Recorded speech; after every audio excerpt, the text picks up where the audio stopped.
Why do homeowners buy AeroSeal? Well, it varies somewhat by region and the circumstances. Improving comfort seems to be the #1 motivator. And of the many possible comfort issues, uneven temperatures seems to be the most common. Almost every home has a room or even an entire level that simply won't stay at the same temperature as the rest of the house.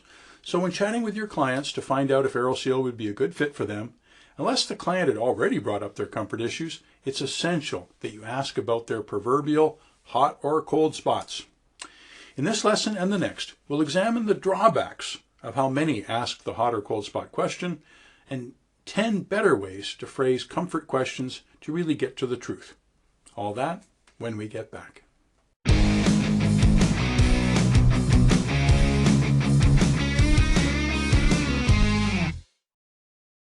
For a lot of my 40-year career, I asked this old school comfort survey question early in the visit. Are you still using it too? Are there any uncomfortable hot or cold spots in your home? And very often that was all it took to start a productive conversation about their comfort issues and whether they'd like to hear about solutions. It is a nice short and sweet question. Here's the problem though. Many times I instead got this response. Are there any uncomfortable hot or cold spots in your home? No. Not really. Sound familiar? They say everything's fine, but it often turns out not to be true.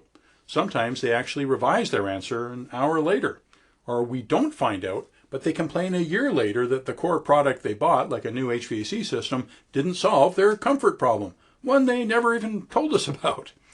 It can be a struggle to get the comfort truth from our clients, especially in a competitive situation or when we have no prior relationship. If you seem to be getting a lot of folks saying everything's fine, the problem could be how you are asking the questions. Simply asking your clients if they have any hot or cold spots is much better than nothing. When it works and a real pain is brought to light, everything goes better for them and us. But too often it seems that phrasing doesn't draw out the real truth. Why not? Let's step back and review buyer psychology that bears on this issue. Fundamentally, by asking about hot or cold spots, we're trying to probe our clients for pains and needs. The problem is, people don't like to get probed. See, if people think we're just trying to get deeper into their wallet, they rightly get defensive. They often say, everything's fine, in order to get this annoying interrogation over with, so that you'll just give them what they wanted and get out of their house. This is especially a challenge when they asked us for a price for one thing, say new HVAC equipment or a duct cleaning, and we're trying to expand the opportunity to include something else like AeroSeal, which they hadn't been thinking of. On an HVAC tune-up, the client's expecting us to do the maintenance and get out. On a service call, they want us to focus on getting the unit back on without breaking the bank and don't want to get distracted by non-urgent issues. So, one of our biggest challenges when asking about other pains, other issues, is to never come across like we're just trying to get some sales ammunition to use against them, to sell them something they assume they won't need, want, or even be interested in. So, quick review.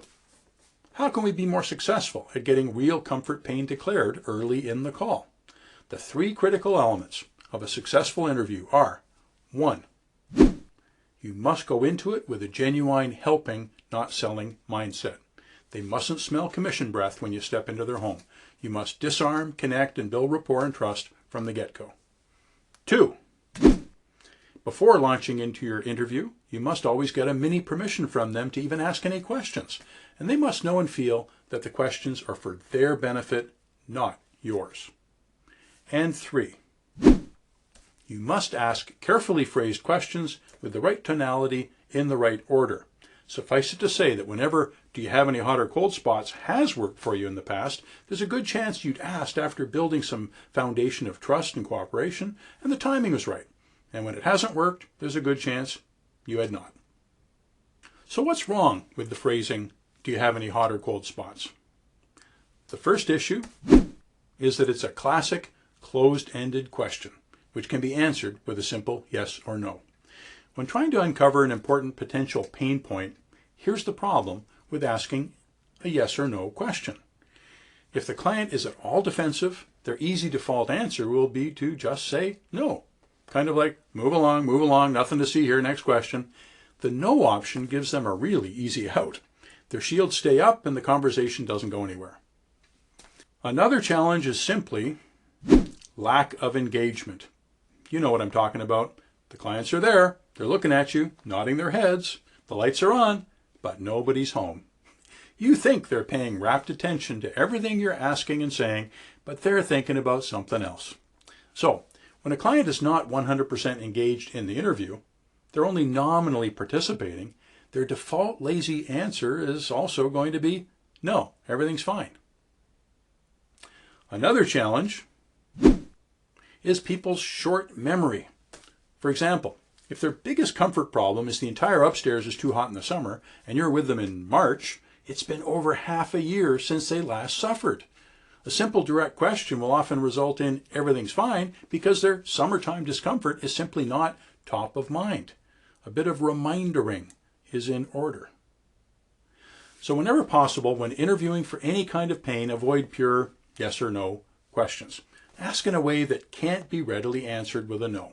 The best questions are always ones that make your client think. Here's a few ways to do that. The first and simplest improvement I know of is instead of asking, do you have any rooms, just ask, which room? Which room is assumptive phrasing and it causes them to think. They kind of go through their house in their head quickly and come up with a specific room or level answer. It actually takes them more mental energy to say, no, every room's fine, than to just name the worst room. Most people just go with the flow. So by asking which room, we use natural human mental laziness to our mutual advantage. The next weakness with asking, do you have any hot or cold rooms, is you're asking a double-barreled question, two questions in one, summer and winter at the same time. Two quite different experiences at different times of the year, often involving two totally different rooms. When faced with a multiple outcome question, the lazy brain's default will often be everything's fine. So help them quickly focus by splitting the seasons. Ask which is the hottest room in the summer first, and then later about the coldest room in the winter. So let's combine the first two tips, and here's my first improved way to ask the question. Say, Bob and Betty, may I ask, in the summer, which is the hottest, most uncomfortable room in the house? Then, a bit later, after exploring that hot room issue, agitating the pain, pouring some salt in the wound, and getting them to remember and wallow for a while in their summertime pain, I'll continue the investigation by asking, okay, so your daughter Susie's bedroom is the hottest in the summer. Got it. Now, in the dead of winter, is that room also the coldest and draftiest one, or would that be a different room? So, split the seasons, ask a single which room unambiguous question about one season at a time, and I guarantee you'll get clearer, specific discomfort answers. The next thing I've noticed is that while few homeowners know about duct leakage, most will already have the opinion that an uncomfortable room isn't getting enough airflow. It's always more effective to tap into the client's existing assumptions about the cause of their problems. So just add these words to the end of the question, like this.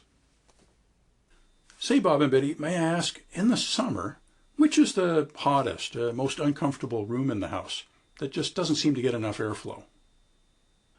The next reason we routinely hear everything's fine is simply poor engagement. They didn't have time to get their head fully wrapped around the question before they answered. Perhaps they just hadn't thought about summer discomfort for many months. Or your previous question might have been about equipment noise or dust issues. And if you jump right into comfort, it's like you're trying to shift gears without using the clutch. You can't merge from 0 to 70 without having an on-ramp. So help them get up to speed about their discomfort by adding a little warm-up to your question. You do this by adding a pre-frame in order to refocus their mind onto the whole comfort topic. It's also simply more conversational. Here's how we set the table by adding a short preamble at the beginning of the which room question. Say, Bob and Betty, may I ask, how's your house doing comfort-wise? Like, for example, on the hottest summer days like last July, August, late afternoon, which is the hottest, most uncomfortable room in the house? You know, that just doesn't seem to get enough airflow. Notice how we slipped in an attention-getting strategic pause and gradually got to the final question. We primed the pump by introducing the overall concept of comfort. Then we gradually drilled down with tighter and tighter time examples, hottest summer days, July, August, late afternoon. We're painting a picture for their mind to visualize. We help them bring their past into the present. And then, when we ask which room is the hottest and most uncomfortable one, it just pops right up in their mind and out of their mouth. Try it. It works like magic. So that's it for today. To recap, the improvements I've recommended so far are 1. To ask which room rather than do you have any. 2. To ask about one season at a time. 3. To slip in the words, not enough airflow. And 4. To warm them up with a preamble statement that gets their attention and their mind up to speed about last summer or winter before asking the which room question. All of the suggested word tracks are in a Windshield University audio file you can listen to and practice, as well as on a downloadable handout. In our next lesson, you'll learn a few more possible refinements, plus what to try if they still say everything's fine when it really isn't. See you on the next lesson.